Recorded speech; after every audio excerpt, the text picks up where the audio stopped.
Hi everyone, स्वागत है एक और नए वीडियो में। इस वीडियो में हम बात करने वाले हैं एथर आईपीओ के बारे में कि क्या हमें अप्लाई करना चाहिए कि नहीं करना चाहिए। तो वीडियो को अंत तक जरूर देखें। चैनल पर नहीं तो सब्सक्राइब करें, बेल आइकन को प्रेस करें ताकि आने वाले हर एक अपडेट्स आईपीओ से रिलेटेड आपको मिलता रहे। चलिए मैं आपको अपनी स्क्रीन पर लेके चलता हूँ। सबसे पहले बात करेंगे एथर एनर्जी आईपीओ डिटेल्स, उसके डिटेल्स के बारे में बात करते हैं। आईपीओ ओपनिंग इशू डेट क्या है? 28 अप्रैल को ओपन हो रहा है 2025 में। और इशू और क्लोजिंग डेट क्या है? 30 अप्रैल 2025। इशू प्राइस क्या है? 304 to 321 पर शेयर।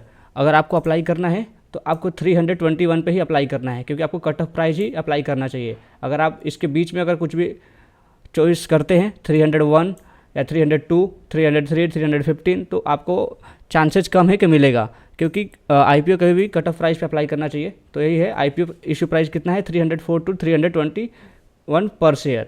अब यहाँ पे आप यहाँ से DRSP एंड RSP जाकर डाउनलोड करके आप पढ़ सकते हैं, कंपनी का परफॉर्मेंस देख सकते हैं।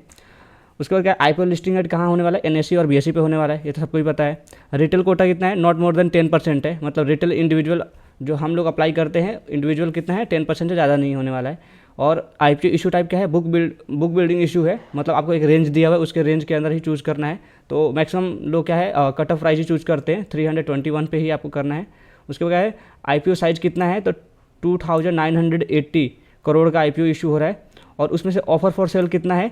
354 करोड़ का ऑफर फॉर सेल है, और 2626 करोड़ फ्रेश इशू है। ये एक पॉजिटिव इंडिकेशन है कंपनी के लिए कि फ्रेश इशू ज़्यादा कर रही है यहाँ पे। मतलब फ्रेश इशू का मतलब क्या है? कंपनी ये जो फ्रेश इशू कर रही है, ये अपने कंपनी अपने रिसर्च एंड डेवलपमेंट या कुछ कॉर्पोरेट जो भी काम रहेगा कंपनी में उसके लिए यूज़ करेगी। मतलब कंपनी के काम के लिए यूज होगा ये फ्रेश इशू, आपका जो भी अमाउंट है। ऑफर फॉर सेल क्या है? जो एग्जिस्टिंग शेयर होल्डर रहेंगे वो अपना शेयर बेच के कुछ प्रॉफिट बुकिंग करेंगे, तो ऑफर फॉर सेल है। तो ये एक पॉजिटिव है कि यहाँ पे जो आपका फ्रेश इशू है उसका रेशियो ज़्यादा है। और फेस वैल्यू कितना है? ₹1 पर इक्विटी शेयर है। और एम्प्लॉय डिस्काउंट है, अगर मान लीजिए एथर कंपनी के एम्प्लॉय हैं तो आपको ₹30 पर शेयर पर डिस्काउंट मिलने वाला है। अब इसमें बोल रहा है promoter holding pre IPO. IPO का पहले कितना होल्डिंग रहेगा? 52, और आफ्टर आईपीओ हो जाएगा 42% हो जाएगा। ठीक है, अब हम बात करेंगे कि इंपॉर्टेंट डेट्स क्या है उसके। देखिए अलॉटमेंट का डेट क्या है? 2 मई तक आपको अलॉटमेंट मिल जाएगा। देन क्या है रिफंड इनिशिएशन कभी हो जाएगा, अगर जैसे मान लिया अलॉटमेंट नहीं मिला तो आपको 5 मई को आपको रिफंड हो जाएगा। उसके बाद क्रेडिट कभी होगा शेयर आपको? 5 मई को होने वाला है। उसके बाद से लिस्टिंग डेट कभी है? 6 मई को लिस्टिंग होने वाला है। 6 मई 2025 को लिस्टिंग होने वाला है। अब लॉट साइजेस की बात करें, अब इशू प्राइस कितना है? 304 to 321 पर शेयर है। अब उसमें लॉट साइज कितना रहेगा? 46 शेयर रहेंगे आपके पर लॉट पे। और मिनिमम अमाउंट कितना लगने वाला है? 14,766 रुपीज़ आपका पर लॉट पे लगने वाला है। अब उसमें मिनिमम स्मॉल HNI का लॉट कितना? मिनिमम 2 से 10 लाख का होता है, वो हमें पता है। 644 शेयर रहेगा 14 लॉट का, जिसका अमाउंट लगने वाला है 2,06,724। देन सेम बिग HNI के लिए 10 लाख प्लस हो जाएगा, उसमें 3,128 शेयर हो जाएगा, जिसमें 68 लॉट रहेंगे। 10,04,088 रुपीज़ आपका लगेगा आईपीओ जब सब्सक्राइब करेंगे। ठीक है, अभी अगर GMP की बात करें, मार्केट करंट अभी GMP क्या चल रहा है? तो अभी GMP 10 रुपये चल रहा है। मतलब आप अगर 320 पे आप अप्लाई कर रहे हैं तो अभी 331 पे लिस्टिंग के चांसेज है, मतलब 3% एक्स्ट्रा पे लिस्ट हो सकती है फिलहाल अभी। और ये GMP आपका डे बाय डे चेंज होता रहता है, मार्केट के फ्लक्चुएशन या डिमांड एंड सप्लाई के हिसाब से GMP डेली चेंज होता रहता है। तो ये चैनल पे मैं आपको अपडेट करता रहूँगा कि GMP अभी क्या चल रहा है, करंट में क्या चल रहा है, तो मैं आपको इस चैनल पर आपको अपडेट करता रहूँगा। ठीक है, आई देखिए यहाँ पे लिख के भी आ रहा है कि लास्ट अपडेटेड का भी है 24 अप्रैल, जब भी मैं शूट कर रहा हूँ ये वीडियो तब तक ये अपडेट दिखा रहा है कि 3% अब चल रहा है लिस्टिंग प्राइस। ठीक है, अब कंपनी के बारे में जान लेते हैं, कंपनी करती क्या है। ठीक है, अभी क्या इलेक्ट्रिक 2 व्हीलर मैन्युफैक्चरिंग कंपनी है। ये 2 व्हीलर कंपनी बनाती है, जैसे ओला है सेम एथर कंपनी है। और ये क्या है company sales E2W and associated accessories, मतलब इलेक्ट्रॉनिक्स जो भी आपका इलेक्ट्रॉनिक्स व्हीकल से रिलेटेड जो भी है वो एसेसरीज सेल करती है। ठीक है, इसमें क्या है E2WS components including battery PACS है, मोटर कंट्रोलर है, ट्रांसमिशन है, व्हीकल कंट्रोल है, और DC कन्वर्टर है, और चेसिस वगैरह है। बहुत से मतलब जो भी आपका इलेक्ट्रॉनिक्स व्हीकल्स में यूज़ होता है वो सब सेल करती है कंपनी। और ये लॉन्च फर्स्ट इलेक्ट्रॉनिक व्हीकल्स एथर 450 इन 2018। एथर ने अपना फर्स्ट जो भी लॉन्च इलेक्ट्रिक व्हीकल किया था वो उसका एथर 450 था, जो 2018 में होने वाला है। Currently its portfolio including 2 product lines, that is Ather 450 line.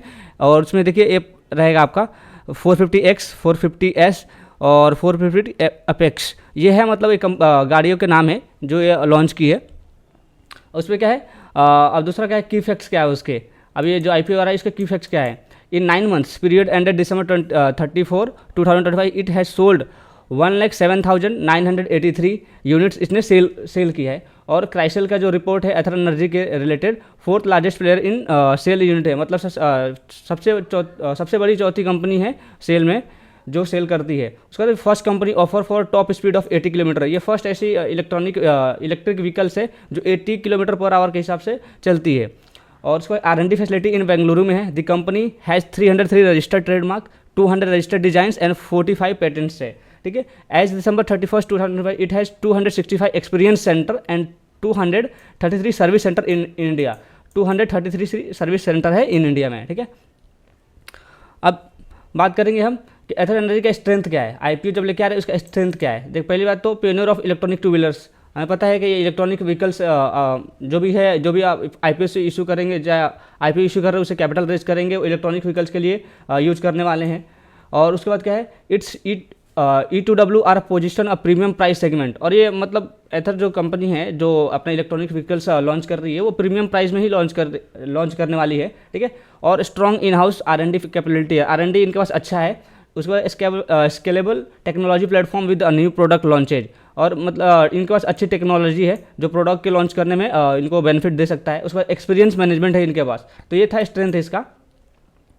अब ये कंपनी कभी इनकॉर्पोरेशन हुई थी 2013 में हुई थी। सेक्टर क्या है, 2 and 3 व्हीलर्स है, ठीक है। IPO इशू कितना हो रहा है, 2,980 करोड़ का होने वाला है, ठीक है। अगर आपको वेबसाइट पे जाके यहाँ पे अगर कुछ और जानना है कंपनी के बारे में तो यहाँ से जाके आप सर्च कर सकते हैं, ठीक है। अब क्या एथर एनर्जी का ऑब्जेक्टिव क्या है, अगर वो IPO इशू करिए तो उस अमाउंट से करने क्या वाली है। पहली बात तो capital expenditure incurred by the company establishment of E2W factory in Maharashtra में कोई फैक्ट्री डाल दी है उसके लिए उनको कैपिटल की जरूरत है।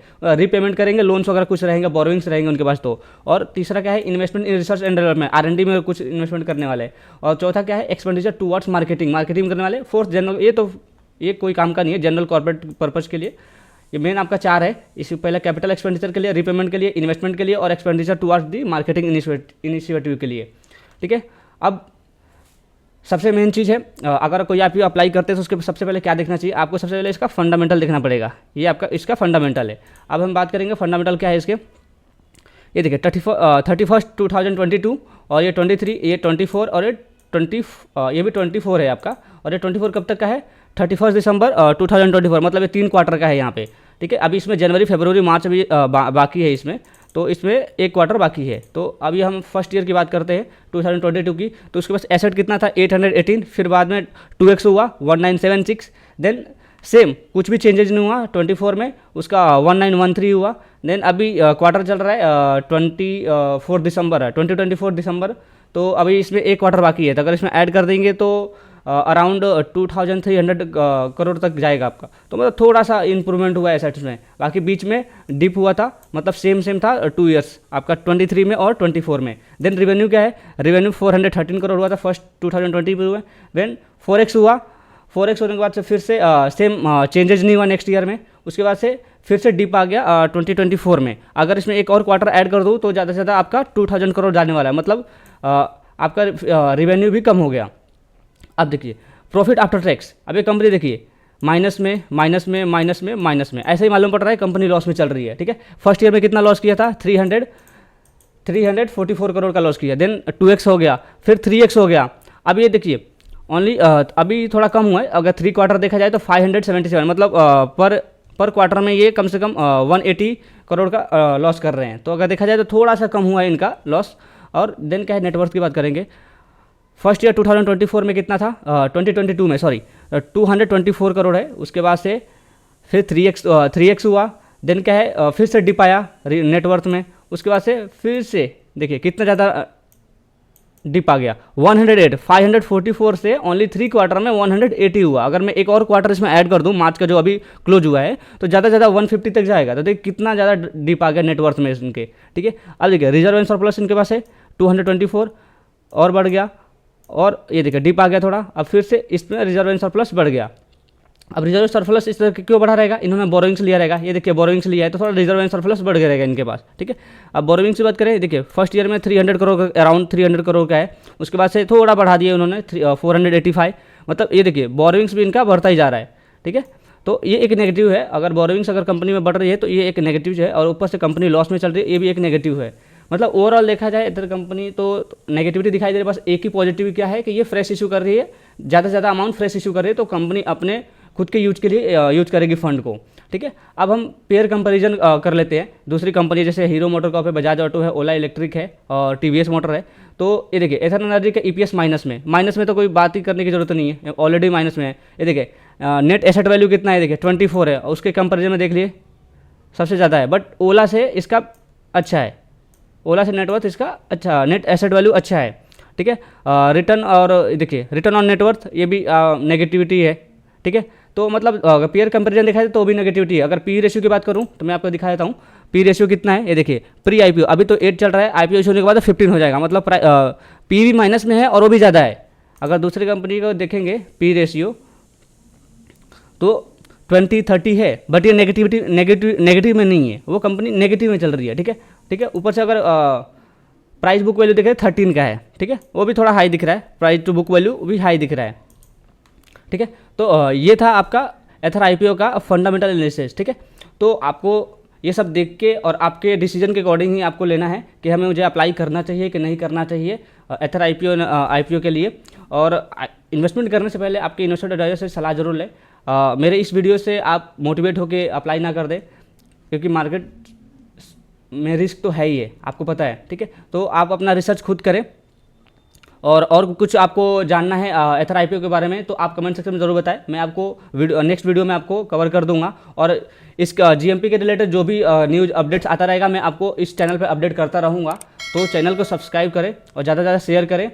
तब तक के लिए this is Surya Gupta signing off until we meet again.